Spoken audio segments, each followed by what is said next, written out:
ഓം ശാന്തി. നമ്മുടെ അടുത്തേക്ക് ധനം എന്ന പോസിറ്റീവ് എനർജി ഒഴുകി വരണമെങ്കിൽ ഒന്നാമത്തെ കാര്യം നമ്മുടെ മനസ്സിനെ പോസിറ്റീവ് ആക്കണം. ഇത് പറയുമ്പോൾ ഒരു കാര്യം എനിക്ക് നന്നായിട്ടറിയാം.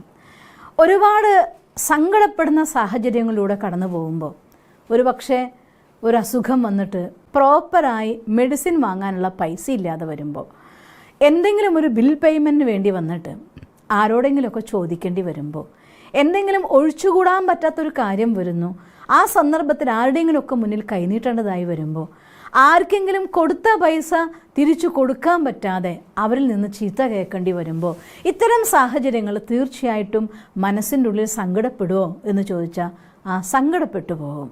മനുഷ്യന്മാരല്ലേ, സ്വാഭാവികം.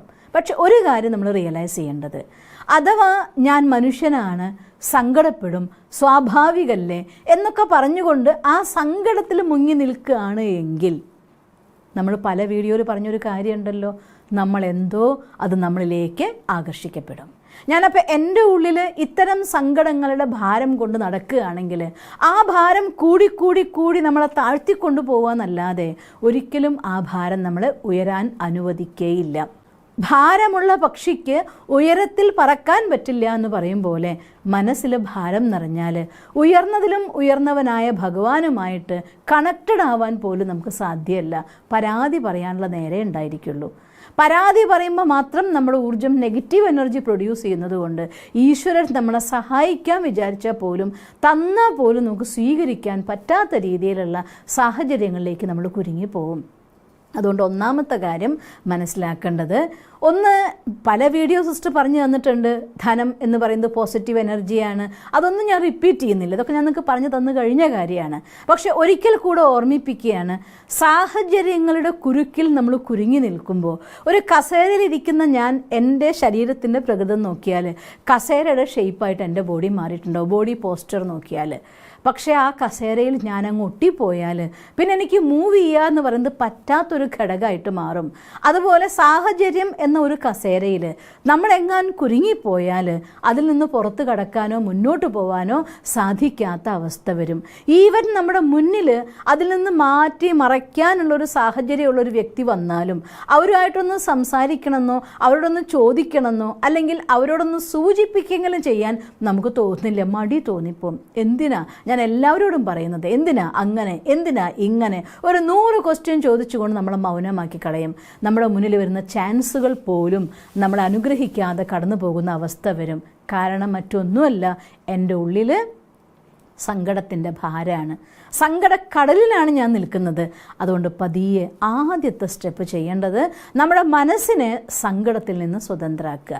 ഒരു കാര്യം പലപ്പോഴും സിസ്റ്റർ നിങ്ങൾക്ക് പറഞ്ഞു തന്നിട്ടുണ്ട്, നല്ല കട്ടിക്കാർമേഘം വരുമ്പോൾ, നമ്മുടെ മഴക്കാലല്ലേ, കട്ടിക്കാർമേഘം വരുന്നു, മോട്ടർ അടിച്ച് വെള്ളം വീഴുന്ന പോലെ വെള്ളം വീഴുന്നു. ഏതാനും നിമിഷം കഴിയുമ്പോൾ ആ വഴിയിലുണ്ടായ അഴുക്കുകളെയൊക്കെ കഴുകി ഒലിപ്പിച്ച് എവിടേക്കെങ്കിലും കൊണ്ടുപോയിക്കൊണ്ട് അത് ശുദ്ധീകരിക്കുന്നു.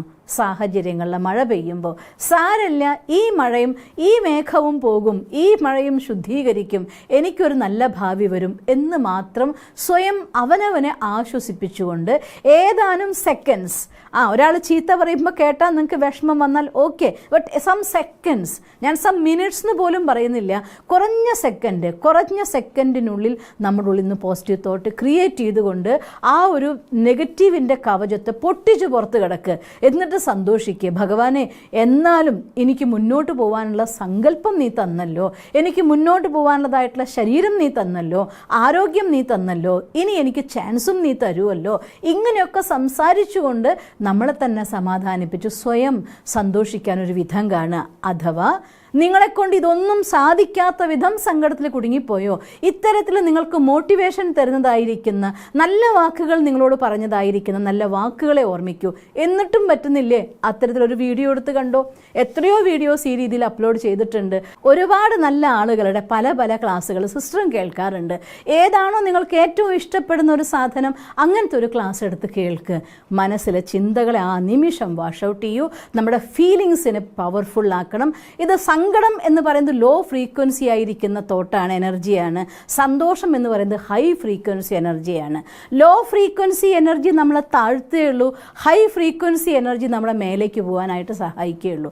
ആ നിമിഷം ലോ ലെവലിൽ നിന്ന് ഹൈ ലെവലിലേക്ക് മാറണം. എന്നിട്ട് നമ്മുടെ മനസ്സിനെ സ്വയം സമാധാനിപ്പിച്ചുകൊണ്ട് നല്ല തോട്ട് ക്രിയേറ്റ് ചെയ്യാനായിട്ട് പഠിക്കണം. അതുകൊണ്ട് ആദ്യം ധനം നമ്മുടെ അടുത്തേക്ക് വരുന്ന ബ്ലോക്ക് ഇല്ലാണ്ടാക്കേണ്ടത് നമ്മൾ തന്നെയാണ്. പിന്നെ അത്തരത്തിലുള്ളതായിട്ടുള്ള എന്തെങ്കിലും വേറെ സഹായം നമുക്കറിയാലോ. മഞ്ഞളിട്ട് കഴിഞ്ഞാൽ നമ്മുടെ ശരീരത്തിനു കൂടി സഹായമാകുന്ന ഘടകമാണ് ആഹാരത്തിലെ മഞ്ഞൾ.